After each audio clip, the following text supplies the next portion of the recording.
Hello students, welcome to Learn India Everyday platform run by Elcaro Career Institute. I am Ashok Saxena, your mathematics faculty. हमने start किया था number system, जिसके 3 videos हो चुके हैं और आज मैं लेकर आया हूं आपके सामने पार्ट 4. तो पार्ट 4 स्टार्ट करने से पहले मैं आपको सजेस्ट करूंगा कि आप पहले 3 वीडियोस गो थ्रू करें, उसके बाद ही इस पार्ट पे कंटिन्यू करें. तो आज के पार्ट में हम सॉल्व करेंगे एनसीईआरटी की एक्सरसाइज 1.2. तो 1 बाय 1 हम उसके क्वेश्चंस देखना स्टार्ट करते हैं. फर्स्ट क्वेश्चन देखते हैं हम. तो पहला क्वेश्चन है हमारा, every irrational number is a real number. आपको बताना है क्या ये स्टेटमेंट ट्रू है या फॉल्स है. ओके, तो चेक करते हैं हम ये स्टेटमेंट क्या है. Every irrational number. सबसे पहले हम रिकॉल करते हैं इररेशनल नंबर क्या होते थे. Irrational number are the numbers which can not be expressed in the form of p by q. मतलब p अपॉन q की फॉर्म में उन्हें नहीं एक्सप्रेस कर सकते where q is not equal to 0. और दूसरी इसकी डेफिनेशन क्या थी कि इसका डेसिमल एक्सपेंशन क्या होता है, नॉन टर्मिनेटिंग नॉन रिपीटिंग. अब बात हो रही है रियल नंबर्स की. रियल नंबर्स एक सेट ऑफ नंबर होता है जो मैंने पहले आपके वीडियो में मैंने आपको डिस्कस किया था आपसे. तो रियल नंबर्स में आपके क्या आते हैं, नेचुरल नंबर्स भी आते हैं, होल नंबर्स भी आते हैं और आपके रैशनल और इररेशनल दोनों आते हैं. तो स्टेटमेंट क्या है, every irrational number is a real number. तो ये स्टेटमेंट क्या हो जाएगा मेरा, ट्रू. ओके, चलिए सेकंड स्टेटमेंट देखते हैं. तो सेकंड स्टेटमेंट हमारा है कि every point on a number line is of the form root m where m is a natural number. इसको सॉल्व करने से पहले सबसे पहले समझते हैं कि ये बोल क्या रहा है. ये बोल रहा है कि जो भी हमारी एक नंबर लाइन होती है जो आपने छोटी क्लास में पढ़ी है, दैट इज 0 1 2 3 4, उसमें हर नंबर हमारा इस तरीके से आपने जो नंबर लाइन पढ़ी है उसमें हर नंबर हमारा रूट m की फॉर्म में है, जहां m क्या है, आपका एक नेचुरल नंबर है. तो क्या ये स्टेटमेंट सही है? नहीं, ये स्टेटमेंट रहेगा फॉल्स. ऐसा क्यों है? ऐसा इसलिए है क्योंकि अगर मैं स्क्वायर रूट ऑफ m में एक परफेक्ट स्क्वायर लेता हूं तभी मुझे एक वैल्यू मिलेगी जो कि मेरे नंबर लाइन पे रिप्रेजेंट होती है. जैसे कि मैंने लिखा रूट 9, तो ये वैल्यू मुझे मिलेगी 3. लेकिन अगर इसकी जगह पे मैं लिखता हूं रूट 10, तो मुझे कैसी वैल्यू मिलेगी, तो मुझे मिलेगी एक इररेशनल वैल्यू. और हम यहां बात कर रहे हैं plotting any natural number on number line. और नेचुरल नंबर हमने पहली वीडियो में डिस्कस किया था, क्या होते हैं, जिसमें ना तो डेसिमल्स होते हैं ना फ्रैक्शंस होते हैं. तो ये स्टेटमेंट हो जाएगा हमारा फॉल्स. चलिए अब थर्ड पार्ट देखते हैं इसका क्या है.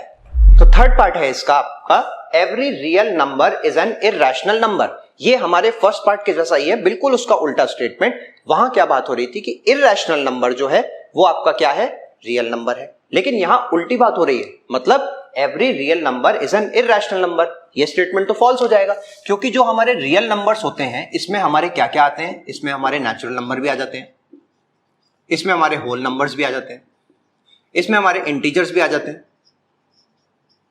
इसमें हमारे रैशनल नंबर्स भी आ जाते हैं और इसमें हमारे इररेशनल नंबर्स भी आ जाते हैं.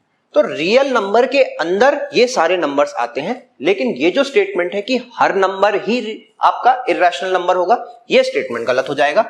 इसीलिए इस स्टेटमेंट का आंसर होगा फॉल्स. ठीक है, तो चलिए अब क्वेश्चन नंबर 2 की तरफ मूव फॉरवर्ड करते हैं.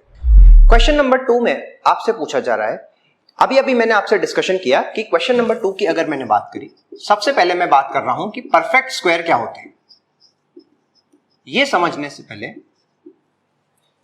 कि जो हमसे क्वेश्चन में पूछा जा रहा है क्या हम जानते हैं परफेक्ट स्क्वायर क्या होते हैं, इसके लिए वापस क्लास 8 की कुछ चीजें रिवाइज करते हैं.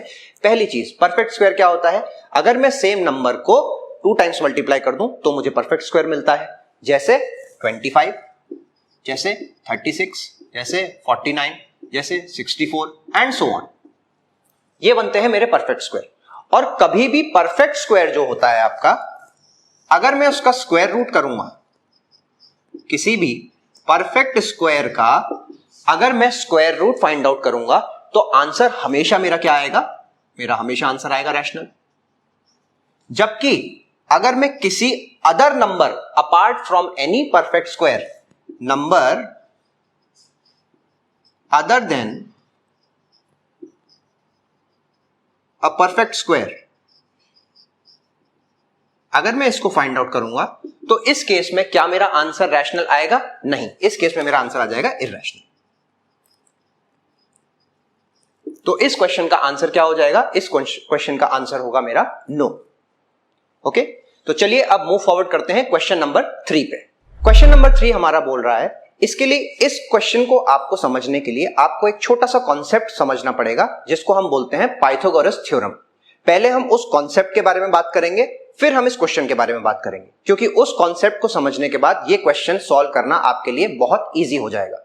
और अगर आप ये वीडियो अभी देख रहे हैं तो इसको यहीं पे पॉज कर दीजिए और एक कंपास लेकर बैठ जाइए, क्योंकि इस क्वेश्चन में आपको एक कंपास और एक पेंसिल की जरूरत पड़ेगी। क्वेश्चन नंबर 3 में पहले हम बात करते हैं पाइथागोरस थ्योरम की।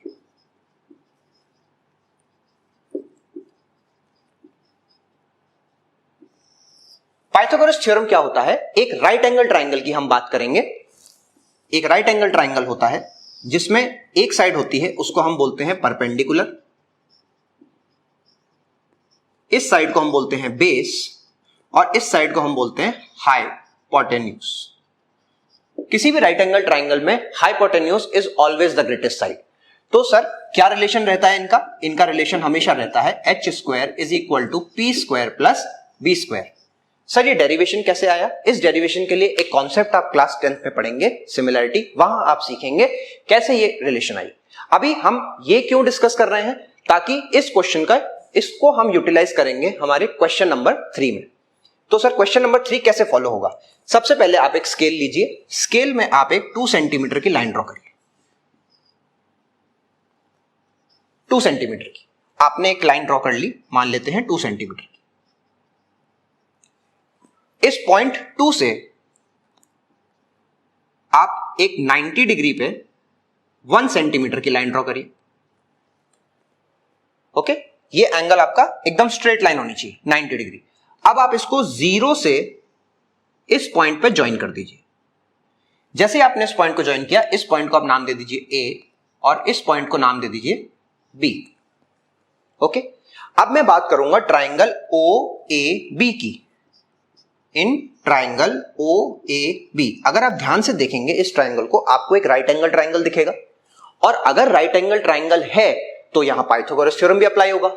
तो सर OA स्क्वायर जो होगा मेरा, OA स्क्वायर, देखिए हाइपोटेन्यूज का स्क्वायर किसके इक्वल होगा? ये होगा सर परपेंडिकुलर के स्क्वायर के, जो कि 1 है, प्लस बेस के स्क्वायर के, जो कि मेरा क्या है? 2 है। तो OA स्क्वायर की वैल्यू क्या बनेगी? ये बनेगी 1 plus 4, that is OA square हो जाएगा मेरा 5। तो यहां से मेरी OA की वैल्यू आ जाएगी प्लस माइनस √5।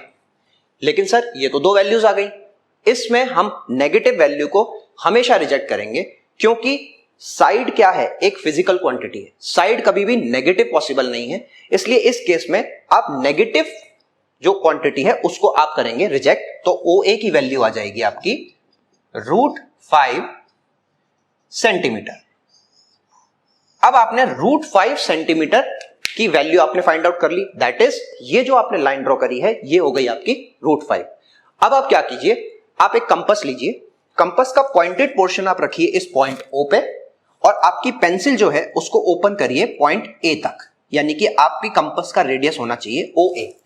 इस A पॉइंट पे कंपास रख के आप धीरे धीरे धीरे धीरे एक डॉटेड लाइन आप बनाइए। जैसे ही आप देखेंगे एक पर्टिकुलर पॉइंट पे ये कट करेगा, यही पॉइंट हमारा क्या है? √5।